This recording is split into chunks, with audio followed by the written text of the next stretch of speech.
Hi, I'm Caitlin, a podcast producer here at C-SPAN. This week on C-SPAN's Afterwards podcast, Bloomberg News' Stephanie Baker looks at the global impact of U.S.-led economic sanctions against Russia following Vladimir Putin's invasion of Ukraine. Author and Brookings Institution senior fellow Angela Stent interviews her.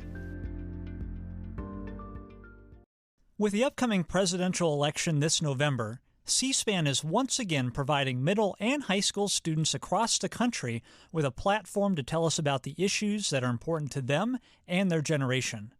Our 21st annual Student Cam documentary competition is now open to submissions and will award $100,000 in cash prizes to the top 150 videos. For more information, visit studentcam.org. Ryan Reynolds here from Mint Mobile. With the price of just about everything going up during inflation, we thought we'd bring our prices down. So to help us, we brought in a reverse auctioneer, which is apparently a thing.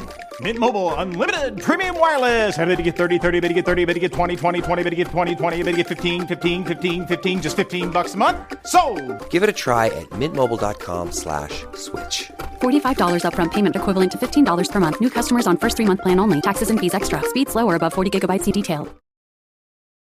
This episode is brought to you by LifeLock. Cybersecurity Awareness Month is still going strong, and LifeLock is here with a message about phishing, the scam cybercriminals use to trick victims into allowing access to their devices so they can steal their personal info. Being aware of phishing scams is one way to help protect yourself.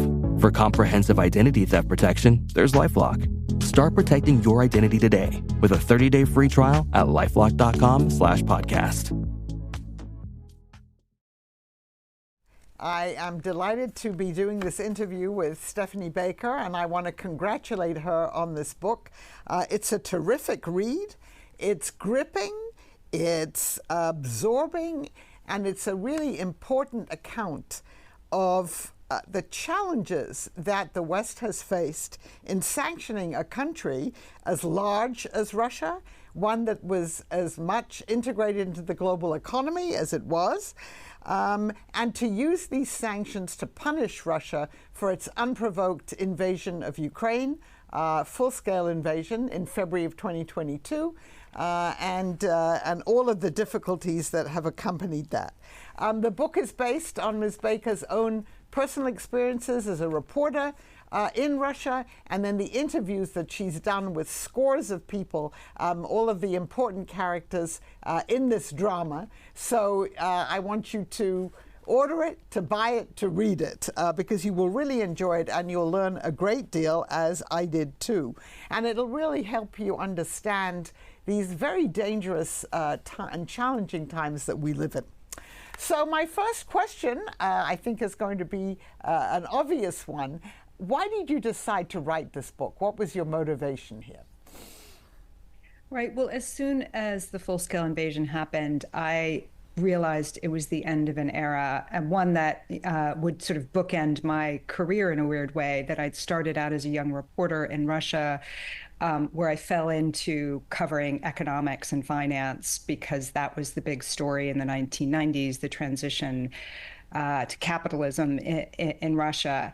And that all these companies flooding out of Russia as a result of this dramatic, unprecedented invasion of a sovereign country, that this would really change things for the foreseeable future. I did not see this ending anytime soon. I had a lot of people saying, well, what happens if the war ends? And I thought, I don't think that the economic war is going to end anytime soon. And I also thought this was an interesting example to look at because we've never imposed sanctions on an economy as large as Russia from a coalition as large as the one that was assembled after 2022. The US, Europe, UK, Japan, Australia represent something like not half of the world's GDP. And so I just thought it was a really interesting experiment to examine, would it work and how well would it work? And that this is a different challenge than sanctioning North Korea or Iran, for instance, because, as you mentioned, Russia is so much more integrated into the global economy, something that I had covered for the past 3 decades, and that it was going to be much harder to impose these sanctions on Russia. And I wanted to explore what would be the limits and how it would work, particularly because Russia, as a nuclear power invading a sovereign neighbor, that the response really shifted to the economic sphere, that we didn't have too many other tools to play besides military aid to Ukraine. And I thought it created all these fascinating stories, frankly, of billionaires with their fortunes locked down and massive legal fights over assets and interesting policy questions about how to limit Putin's oil revenues with, policymakers thinking outside of the box. So I thought there was plenty of really interesting material to explore, to narrate this book. Well, we're going to come back to the sanctions and all of these interesting characters, particularly on the Russian side involved, the people who were sanctioned. But let me take you back to the 1990s, because that's really how you start your book when you were a young reporter in Russia. And you write about this, very eloquently. When the Soviet Union collapsed, and I'm going to quote you now, you say the end of the Cold War gave rise to optimism that a new democratic Russia would emerge from the shriveled remnants of the Soviet command economy. And indeed, there was a lot of optimism, there was a lot of hope, a lot of belief that Russia, having had 74 years of Soviet socialism and communism, would really want something different and would want to join the West in many ways. And we now know, of course, that these hopes were largely misplaced, as was the Western belief that, if you had closer economic ties with Russia, that somehow this would create a better environment for the political relationship, that these two aspects of the transition that we hope would take place were linked. But of course, we now know, as I say, that didn't happen. So I'd like you to talk a little bit about what you think went wrong. How much is the West to blame for the fact that the 1990s ended with the ascent of Vladimir Putin, and we know what came after that? Or how much of this was really due to domestic internal Russian forces over which really we didn't have much control, and maybe many people in the West didn't fully understand. So I'd like your thoughts on that. You were there during these very important times, including when Russia then experienced a near economic collapse in 1998. Yeah, it's a really good question. I think it's a bit of both. Obviously, we can't place the blame on the West entirely, that there were domestic forces in Russia. But I do make the point in the book that I don't think that the West rose to the challenge of the collapse of the Soviet Union and the end of the Cold War. And it really struck me with hindsight. Obviously, as a young reporter in Russia in the 1990s, I traveled around and did a lot of reporting and spoke to lots of people, coal miners who were unpaid, textile, workers who were also unpaid. I mean, the trauma of that period, with hindsight, was really striking to me as I tried to recount that period. And I think it did strike me as a lost opportunity that the West did not provide more economic assistance, particularly in those very early years. I'm talking, early 1990s, when there really was a moment, I think, to step in. And I think political considerations and elections in the United States got in the way to some extent. You can argue it both ways, that if the West had stepped up and provided more economic assistance to Russia during that period, maybe some of that money would have been stolen, because of the corruption that ensued, that we saw unfold over the rest of the 1990s. But I do think it was such a huge moment, and there wasn't any kind of massive financial assistance to help mitigate some of that economic trauma, that I think helped give rise to a leader like Putin.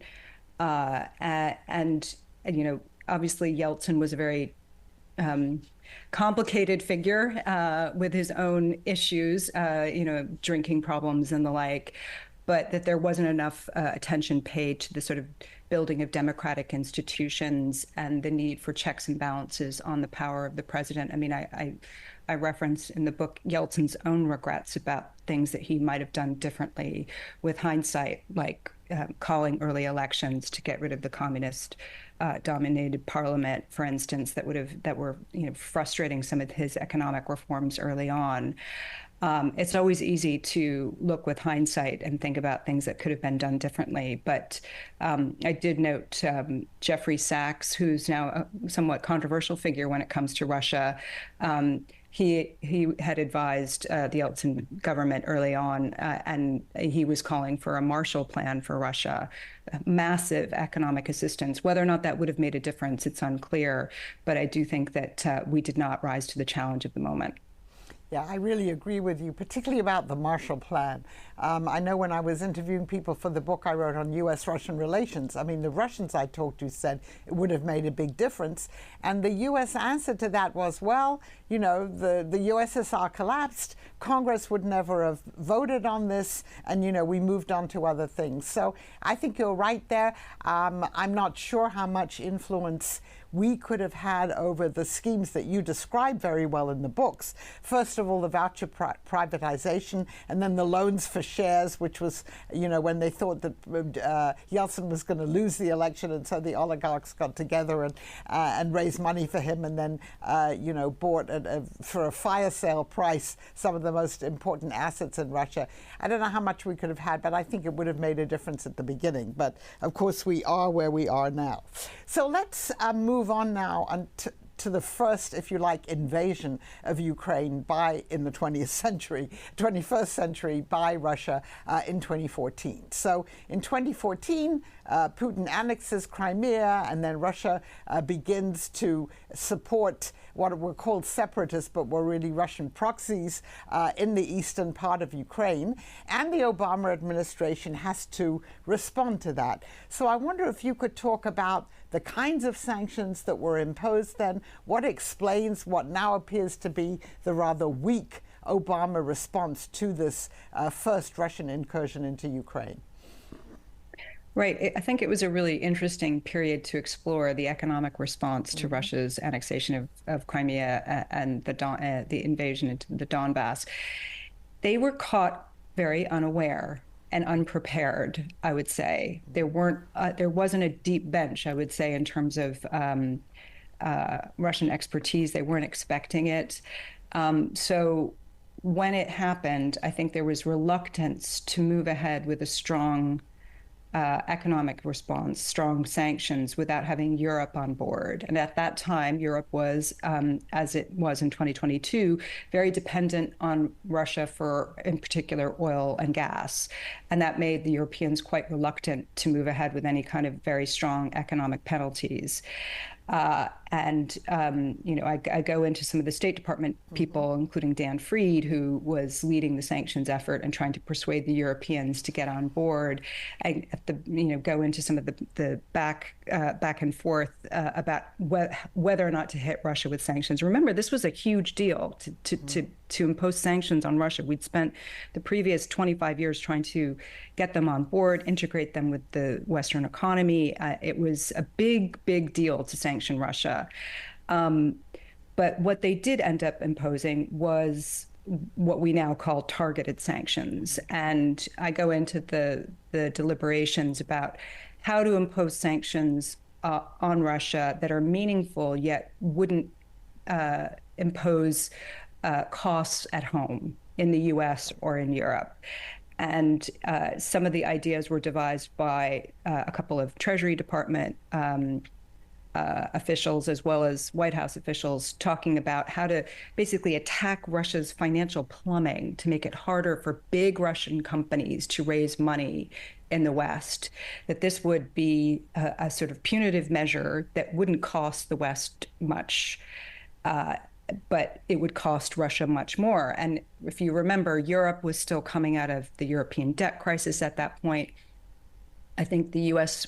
economy, the recovery from the financial crisis was considered still weak. The Obama administration just didn't have an appetite for hitting back hard. And, I go into this in the book about how Obama makes this flippant remark about Putin being just a regional power. And I think that is very reflective of the position of the Obama administration and its response to the annexation of Crimea, that it was quite weak, that there should have been a stronger response, even if Europe wasn't willing to go along. In retrospect, some of those sanctions did have quite an effect. But at the end of 2014, oil prices came down, and that kind of doubled down on the sanctions and really created a mini currency crisis in Russia. So it's kind of hard to unpick what was the oil price decline, what was the effect of the oil price decline versus the sanctions. But what I recounted was this really out-of-the-box thinking about how to use these economic tools in new ways. They'd never done this before, restricting a company from raising debt and equity in U.S. and European financial markets. That was an innovative policy that they took on board. And I thought it was quite interesting. And one of the figures I quoted said, well, we know how to fight a financial crisis. Can we figure out how to cause one? And I thought that was just a really fascinating idea to explore. Yeah, and indeed, as you say, the sanctions did probably have more of an impact in the longer run than they appeared to have immediately.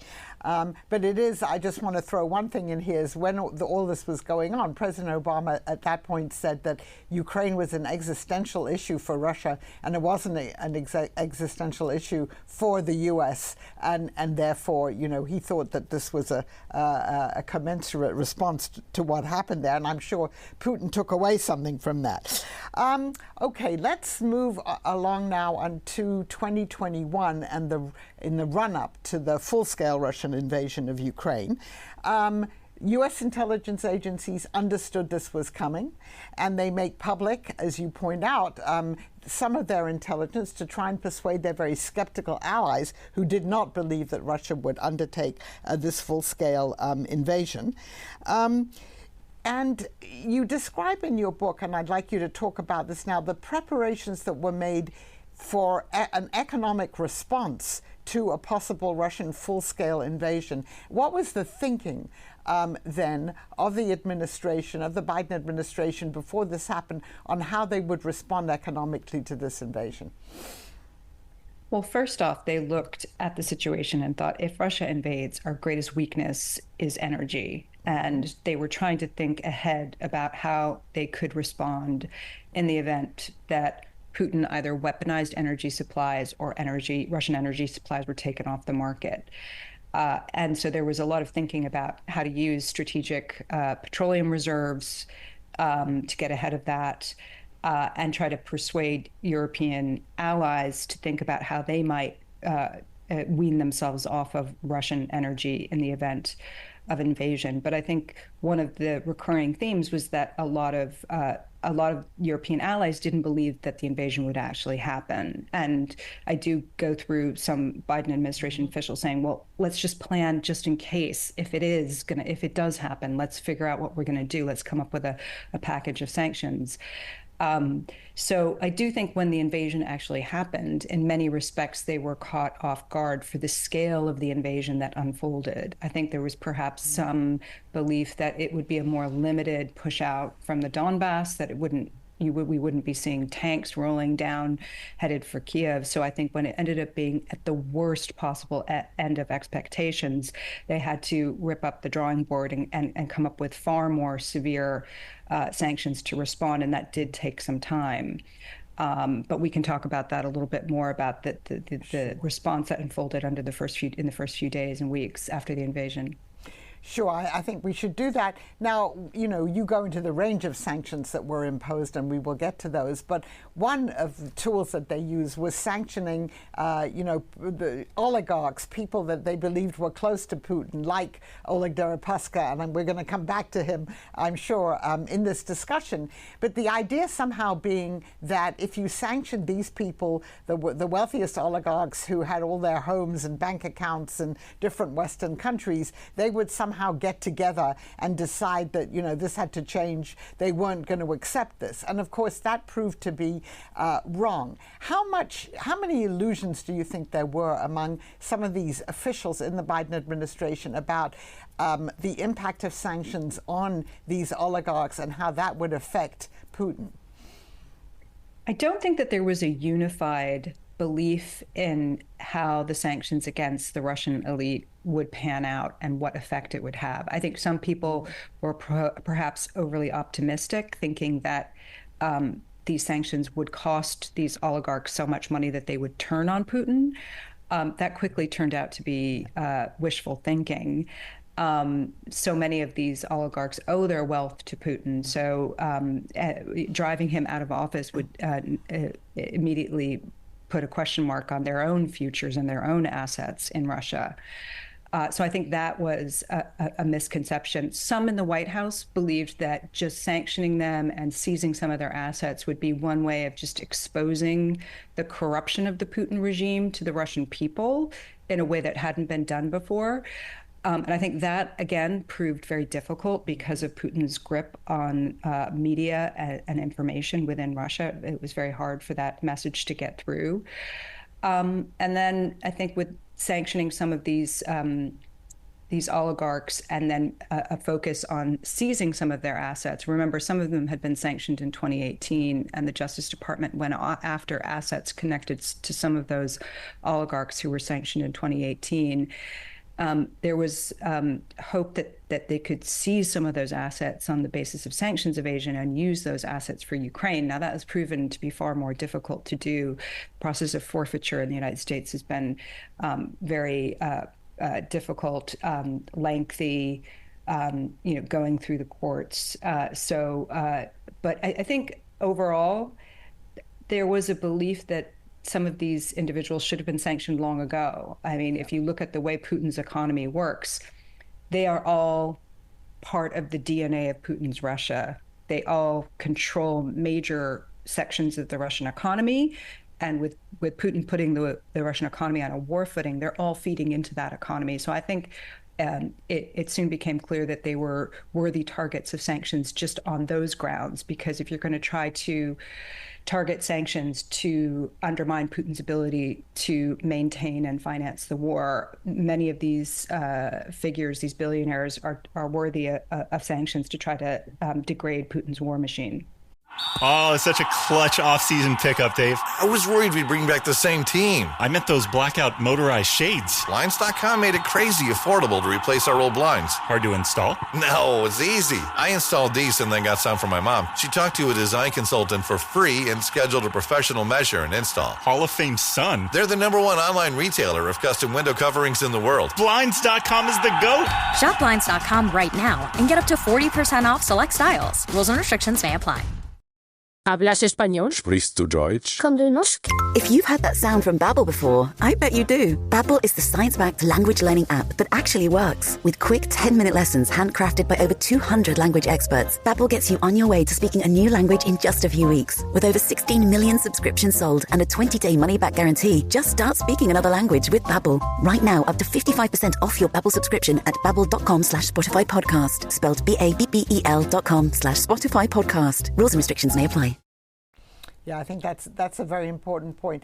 Let me step back a minute. When CIA Director Bill Burns went to Moscow in November of 2021 to warn Russian officials and Putin, with whom he, as you say, he spoke by phone when he was there, that the U.S. knew what Russia was doing, and to tell them that if they in fact did a full-scale invasion, there would be very severe sanctions.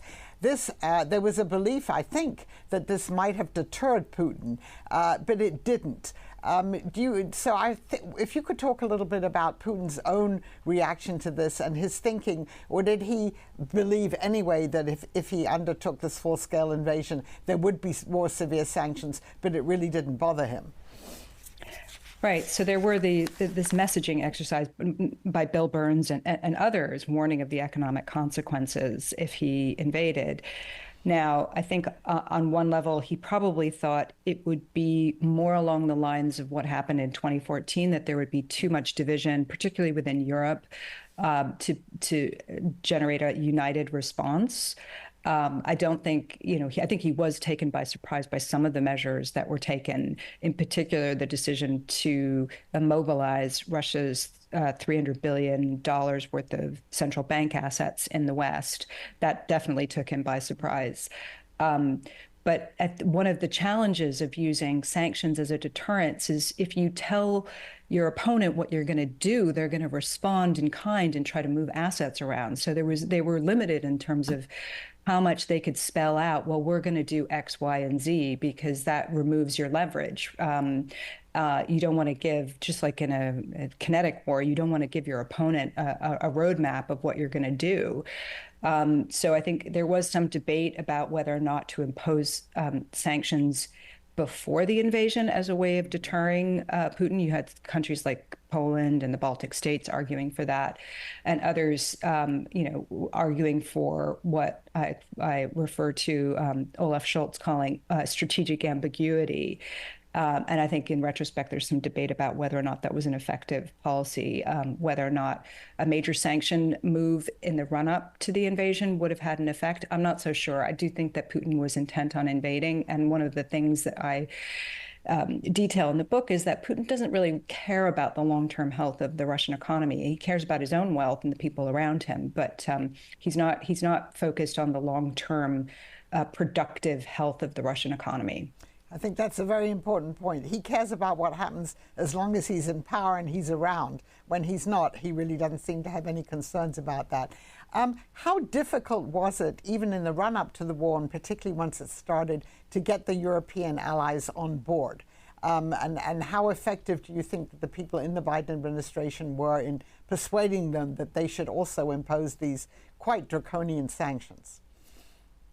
I think on the central bank assets, there was a rapid coming together within the first 48 hours, essentially, of Russia's full-scale invasion, a decision to immobilize those reserves. And that was quite remarkable. On some other things, I think there was more division, particularly on, say, kicking Russian banks out of SWIFT, this sort of Gmail messaging system for financial institutions to facilitate payments. And you even saw in the first few days of the war that there was reluctance to impose full blocking sanctions on state-controlled Sberbank, which I think some European countries were worried about how they would pay for energy supplies if all these major Russian banks were kicked off SWIFT and they didn't have a method of paying for their gas.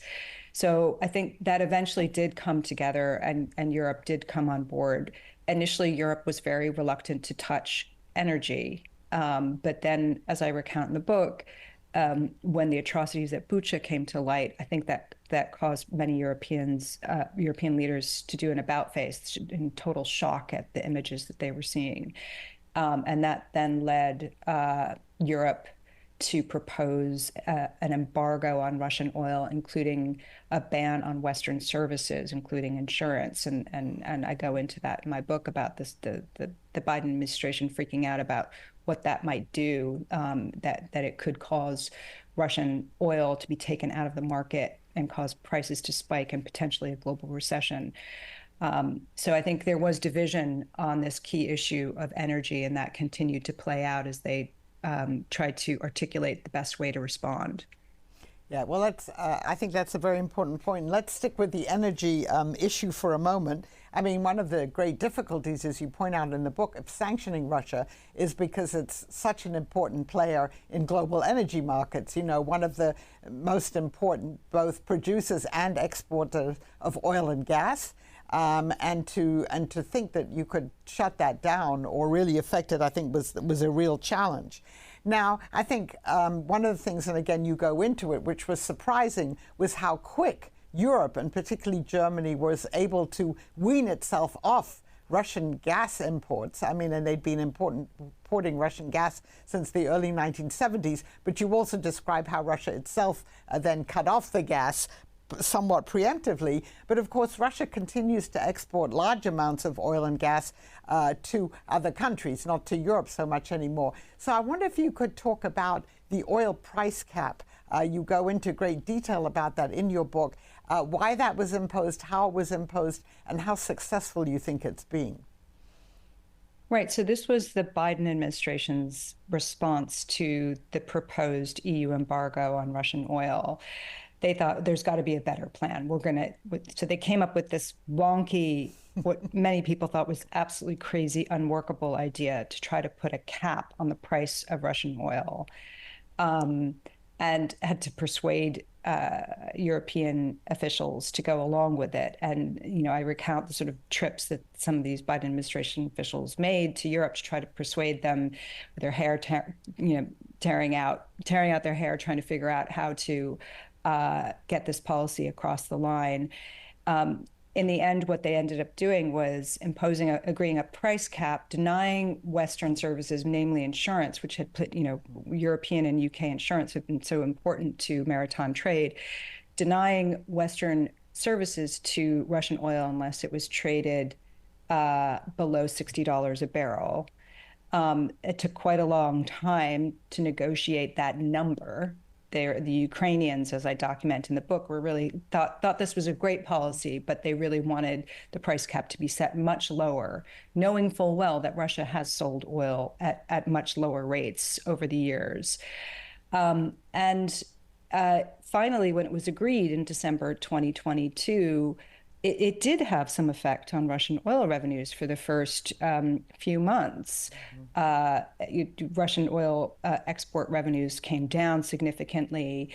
But then after a few months, Russia assembled its shadow fleet of oil tankers and was able to start exporting its oil outside of Western services with these rusty old tankers, and shipping its oil to China and India, which India has ended up being one of the biggest buyers of Russian oil.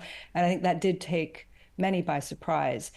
It was one of the objectives of the price cap. The Biden administration wanted oil to keep flowing, but it wanted it to flow at a discount and enable countries like India to negotiate Russian oil purchases at a bargain. But I don't think anyone anticipated the scale to which India would pivot and start buying Russian oil. That I think has taken many by surprise. But I do think oil is absolutely key here. And Angela, as you know, having studied Russia for so many years, oil has always been the mainstay of the Russian economy. Going back decades, it was one of the factors. Low oil prices was one of the factors that contributed to the decline of the Soviet economy in the late 80s. It was a huge factor hobbling Yeltsin's ability to manage the transition in the 1990s. And Putin got incredibly lucky by enjoying a relatively high price for oil. And the growth you saw in the Russian economy in the 2000s was not due to any great genius by Putin. It was due to increasing oil prices that really helped him reestablish state control over huge swathes of the Russian economy. So I think that the oil price cap is a really important policy. I don't think it's been properly enforced, but Russia's oil revenues are absolutely key to trying to undermine Putin's ability to finance the war. Oil and gas revenues represent something like a third of Russian state budget revenues. So I think the thinking needs to go further on how to enforce this cap. And you do see now U.S. Treasury officials and UK officials trying to figure out ways to actually enforce it and blacklist more tankers in this shadow fleet and catch violations of the price cap. And I think that could really have a much more of an effect on the Russian economy if it was properly enforced. Yeah, I mean, you do make the very important point that there are these shadow fleets and that the Russians have been, pretty successful in evading a lot of these sanctions, but I guess they could be better enforced. But certainly they're still selling oil, albeit like with a country like India at a very discounted price. So you begin your book with a wonderful story about a yacht that the Western countries have seized and were trying to impound. And you have very interesting descriptions in the book about how difficult it's been in going after a number of these oligarchs to seize their yachts and then to dispose of them. I have one fun question, which is, why are yachts so important to these Russian oligarchs? But more seriously, why has it been so difficult to dispose of them? And what's the situation now, 2.5 years after the outbreak of the war, with some of these yachts? Yeah, it's incredible. I mean, most of these Russian billionaires, they all have a super yacht. It's sort of a status symbol. It's the ultimate symbol of Russian opulence and wealth. It's a status symbol. And so after the invasion, the U.S. Justice Department went after several yachts, but it went after one yacht in particular, called Amadea, which was owned by a sanctioned Russian billionaire named Suleiman Karimov, who had been sanctioned by the Trump administration in 2018. And so they had, like in many of the cases they took against these Russian billionaires, they had 4 years of track record to look at his behavior and whether or not he had violated sanctions. And so they determined that he had bought this yacht and asked the Mexican authorities to search it, and then FBI agents were waiting to seize it in Fiji in mid-April of 2022. But this yacht saga has drawn on for far longer than anyone thought. They seized it, sailed it to San Diego, and the Justice Department has been fighting with another Russian billionaire who claims that he actually owns this yacht on paper and in reality. And the Justice Department has sought to show that, no, he doesn't own it. He's just an unsanctioned, clean straw owner that's being put forward as the person that actually owns it on behalf of this other sanctioned billionaire. And of course, what has transpired is literally thousands of pages of legal documents in this one particular case that I've gone through. It's a series of opaque transactions involving offshore companies. And it's proven very difficult for the Justice Department to try to advance their case and show that actually Karimov is the one who actually controls it, even though he may not own it on paper. It's a classic Russision story of the way they hold assets. It's not always clear. It's not always straightforward. I should make it clear that Karimov says he doesn't own it, and this other guy, Edward Kudanatov, says he is the real owner. But this is playing out in U.S. courts while the U.S. government is on the hook for maintaining this yacht, which is quite expensive. So it's proven incredibly difficult, but it's a symbol in many ways of the U.S. government's efforts to seize Russian assets. It's not been easy. It hasn't been straightforward. These Russian billionaires do have substantial assets in the U.S., many of which are frozen. And the plan is to proceed with forfeiture and use the proceeds for Ukraine.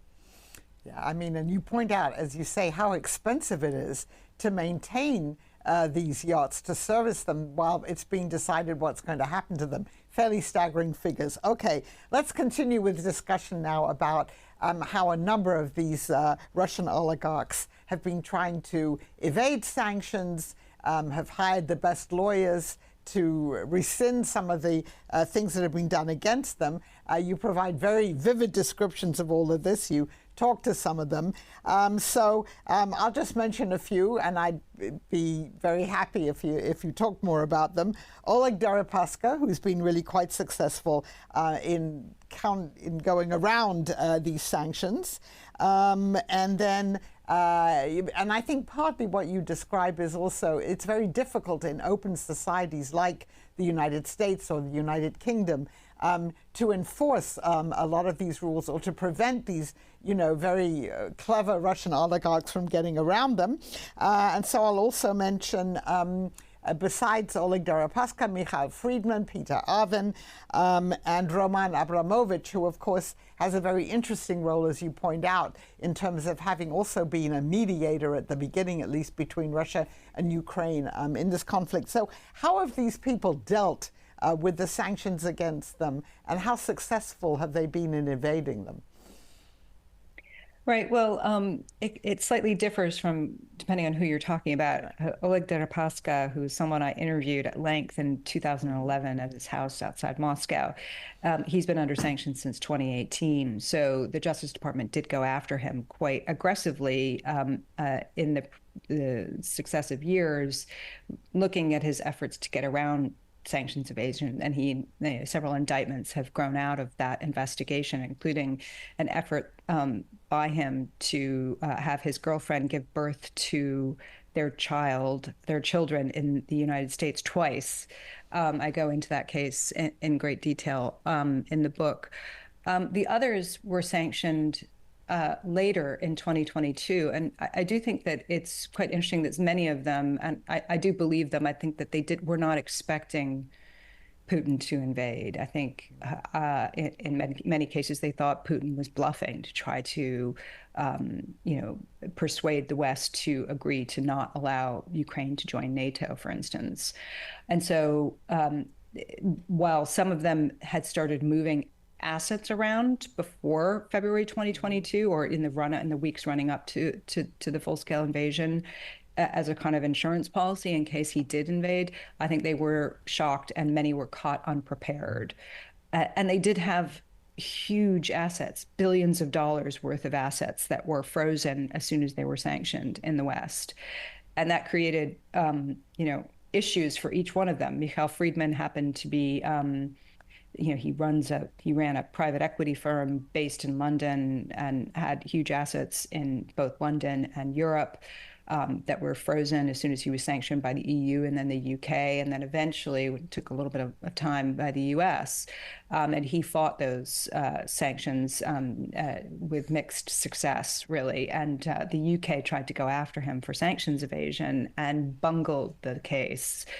They raided his luxury mansion in North London and didn't have the right search warrant. And so he was able to fight that in court.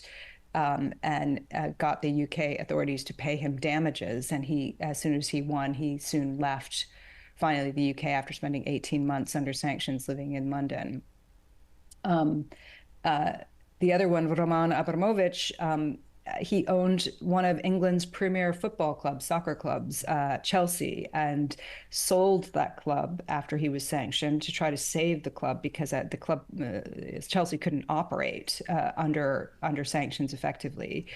And he had promised to put the proceeds into a foundation to benefit all the victims of the war in Ukraine. And now that has turned into this whole saga. 2.3 billion pounds worth of proceeds from that sale were supposed to go into a foundation, and it's been held up by a disagreement between UK authorities and the foundation over how exactly to spend the money. So the sanctions really created all these very unique issues involving huge assets in the West, and I think that will continue for a number of years. You'll have hundreds of millions of pounds worth of real estate, for instance, in the UK that are frozen, will remain frozen for the foreseeable future, and will no doubt be the subject of legal battles that will drag on for years. Yeah, I mean, it's a lot of court cases, but involving very large sums of money. Obviously, people in the Biden administration, even before the invasion and certainly since then, have been busy creating new organizations and new ways of imposing sanctions. So I wonder if you could talk a little bit about kind of the organizations that exist in the U.S. and I guess in the U.K. as well, in terms of devising and enforcing these sanctions, and then maybe bring us up to date also with something that you mentioned before, which is the situation now that involves the frozen Russian assets, because there's been a lot of discussion and controversy about this, both in the U.S. and also in Europe, particularly in the European Union. So where do we stand with that now? Behind the bright lights and adrenaline of pro sports is an equally exciting world of negotiations and deal-making. That's what we cover each week on our podcast, The Deal. I'm Alex Rodriguez. former baseball player turned business executive. And I'm Jason Kelly, chief correspondent for Bloomberg Originals. Over the next couple months, we'll hear from all stars like Jay Williams. I want to be an owner one day. Billie Jean King. Learn the business. And so many more. Listen to The Deal on Spotify. Hi, Tom Bodette here for Studio 6. If you use battery-powered tools, you know you got to keep them charged. Cordless saws are great until you run out of juice and then find yourself chewing through a 2x8 with a dull handsaw. Of course, people have to recharge too. That's why I go to Studio 6 for extended stays. There's a kitchen, laundry, and coffee maker to get you ready for work. There's even plenty of outlets to charge those tools. Studio 6. Book now and stay a while. Right. So you've seen the UK in particular have to stand up a sanctions regime really quickly, and they changed actually legislation to be able to impose sanctions more quickly without as many, under an urgent procedure. They added, almost tripled staff, to go through sanctions designations. And so they, really, particularly because there was so much Russian money in London, they really did step up the sanctions attack. They've also more recently set up a body to enforce trade restrictions. Now that's been the other front in the economic war, the export controls that were imposed on Russia to try to deny Russia and its defense industry access to Western technology and semiconductors for its defense industry. That those restrictions were enforced by a U.S. Treasury body called the Office of Foreign Asset Control, as well as a Commerce Department body called the Bureau of Industry and Security, which was sort of a backwater for many years. But those two institutions have had to grow tremendously over the past 2.5 years because their mandate has expanded so dramatically. With the frozen Russian central bank assets, it's been a really fascinating fight because here we have $300 billion belonging to the Russian government. These are not Russian oligarchs. They're not private individuals. You could argue that private individuals shouldn't have to pay for the action of a state, that the state, their government, waging war. But with the Russian central bank, this is directly tied. These are Russian sovereign assets tied to the government that invaded Ukraine. And there's been this huge fight over whether or not they could go the next step beyond just immobilizing them and using the actual principle for Ukraine. There's a belief amongst lawyers, pretty unified, that Russia is required to pay war reparations to Ukraine. And so that money's not going back unless Russia agrees to pay Ukraine to rectify the damages that they have inflicted on the country. So why not just use this money now? And it's dragged on for far longer than anyone thought because of division in Europe, in particular countries like Hungary, but also Germany and France have been reluctant to go ahead and seize those assets. Remember, most of them are actually in euros. Putin, as part of his preparation, I think, long term for defending Russia against any kind of economic warfare, had transitioned and shifted a lot of Russia's central bank assets away from dollars and into euros. I think he was betting that there would be division within Europe as to whether or not to do anything with them. And I think in one respect, he was right. The Europeans agreed to immobilize those assets, but they've been far more divided on whether or not to take the next step and seize them. So they came up with an alternative plan to raise a loan based on the interest payments on that pot of money. And there's been problems with that. Europe has moved ahead with a 35 billion euro loan backed by the interest payments on those Russian central bank reserves. The U.S. was supposed to join that, but has not yet because it wanted a long-term assurances that that money in Europe would remain frozen for several years. And there's been opposition, particularly from Hungary, against giving those long-term assurances. So we're in a bit of a muddle at the moment on that. Europe is pressing ahead, but it's unclear what the U.S. will do. Yes, very complicated. So when McDonald's opened its first restaurant in Moscow in the late Soviet period, this was seen as a real sign that this was a new beginning. It was still the Soviet Union then under Gorbachev, but it was moving closer to the West, and it was seen as a very positive development, certainly in the West.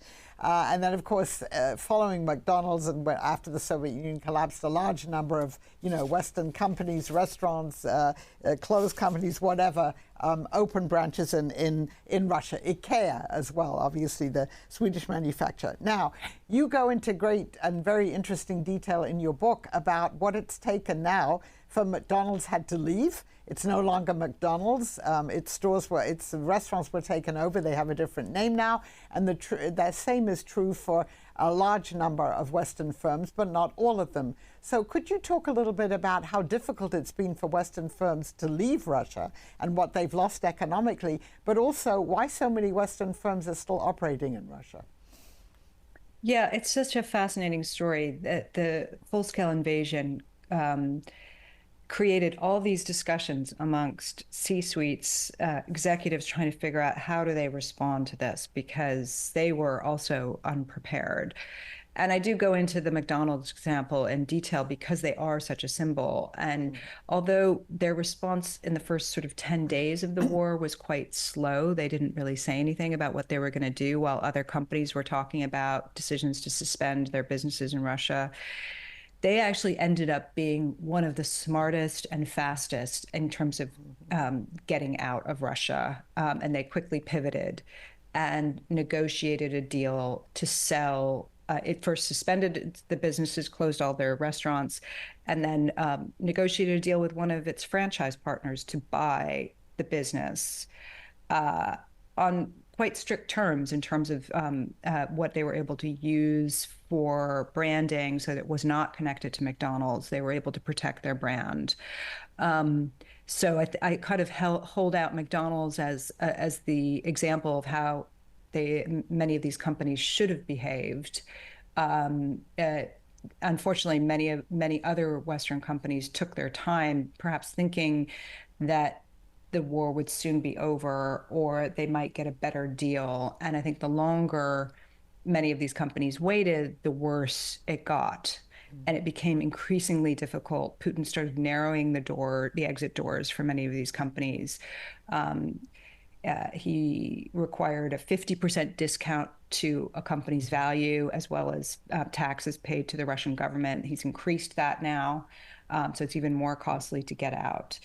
And what you saw is, in a couple of cases, he signed decrees allowing Russia to take temporary control over some Western assets. And he did that in a couple of instances with, for instance, Carlsberg, the beer maker, which had been in the process of trying to negotiate a sale with a Russian buyer. So you do have examples of cronies around Putin scooping up Western assets and Putin handing them out to some of his inner circle in order to keep them on side.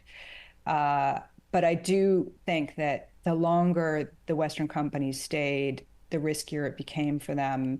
They were continuing to pay taxes to the Russian government. The Kiev School of Economics has done some great research on this. I think in 2023, they were paying something like $6 billion in profit taxes to the Russian government. So it's not a good look for a Western company that is concerned about their brand. And what you saw was actually oil companies who cut ties more quickly because they were seen to be more closely tied to Russian government revenues. And it was consumer companies that ended up staying, arguing that, well, we're selling pet food or diapers, so that's unconnected to the war, even though they were paying taxes to the Russian government and indirectly funding the defense spending. So I think many have stayed, many have gotten out. Just recently, we have the case of Unilever, a big consumer company, finally deciding to get out, finding a Russian buyer who actually has bought up some other assets of Western companies, including Heineken. I expect more will probably exit in the coming year because I think it's untenable to stay, it's not that they run the risk of having their assets seized eventually.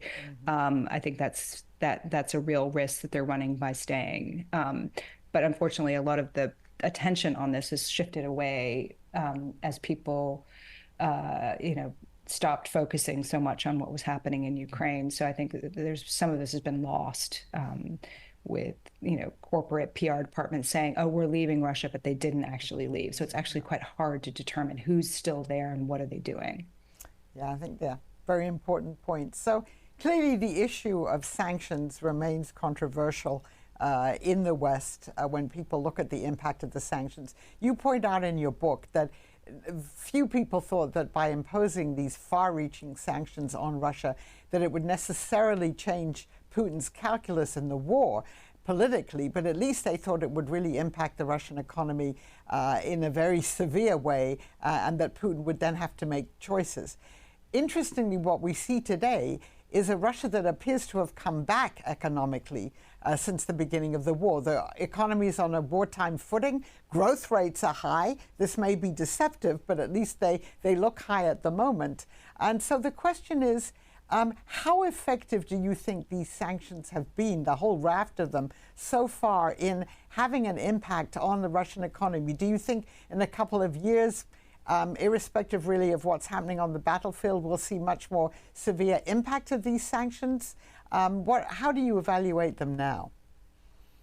Right. So, I mean, in the first year, the Russian economy did shrink by 1.2% as a result of the sanctions. But of course, it recovered on the back of high oil prices, prices that were high because of the very war that Putin started. And I do think that is the central challenge. Until you get at Russia's oil revenues, it's going to be really hard to hit the Russian economy where it hurts. But I also think that the sanctions take time to build pressure. And what you see now is that pressure really starting to play out. Inflation remains very high in Russia, partly as a result of the sanctions, as well as Putin's record spending on the war. But inflation is still at roughly 9%, almost 9%. Interest rates are at 19%. And are likely to potentially go up further as a way of trying to cool the economy. And I think crucially, Russia is facing payment problems as a result of sanctions. There are delays in payments and particular problems with payments from China.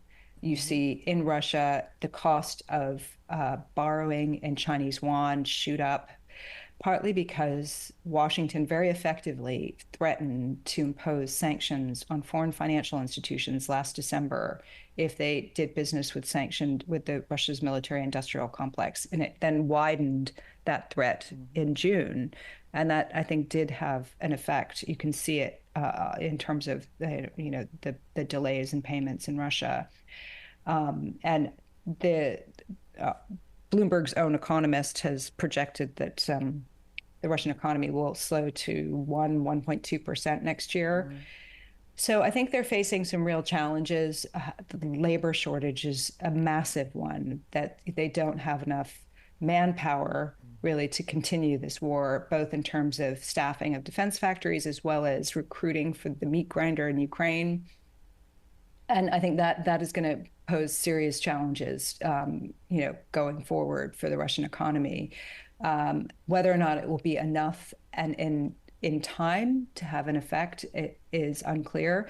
I do think that the U.S. could have threatened these so-called secondary sanctions on foreign financial institutions back in 2022, and that would have had a much more chilling effect.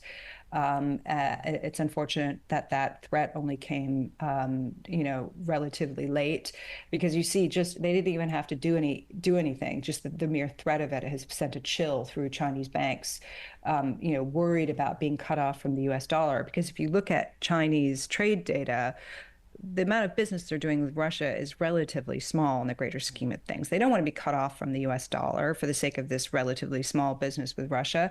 Yes, China and Russia have their no limits partnership, but I think China's own economic interests lie elsewhere.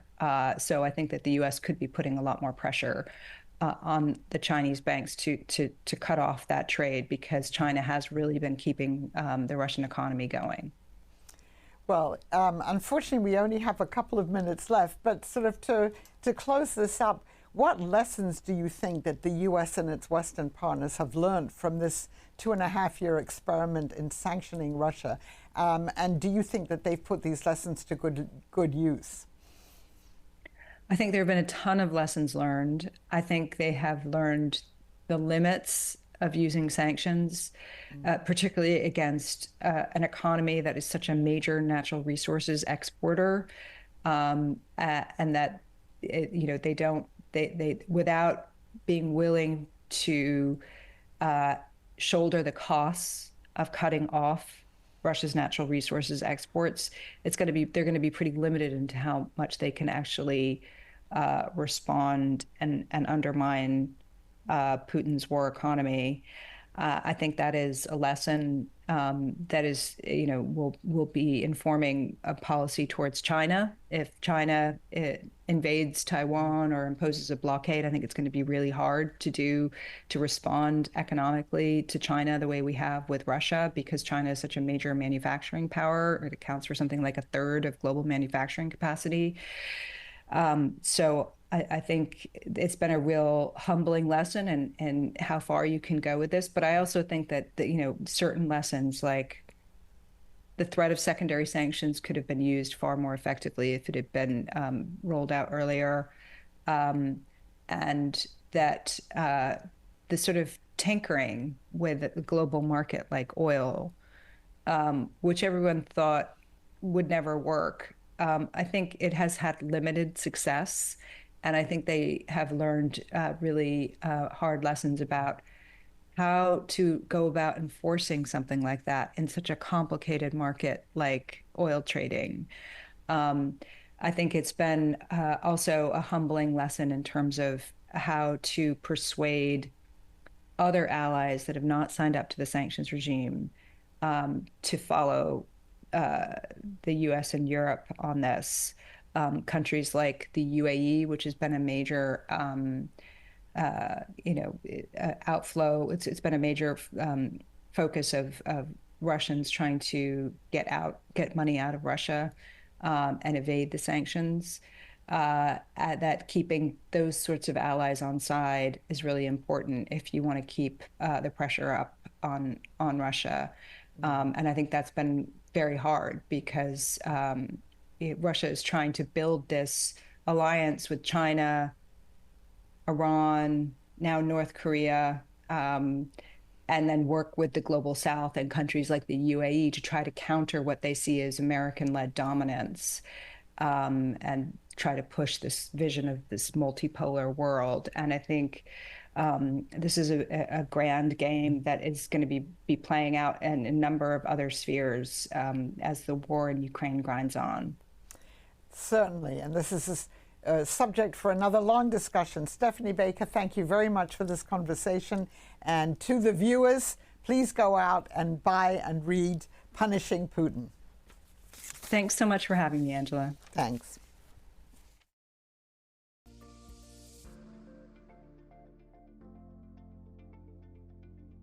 Thanks for listening to this week's Afterwards podcast. If you are interested in podcasts about nonfiction books, listen to C-SPAN's Book Notes Plus podcast for interviews with authors and historians hosted by Brian Lamb.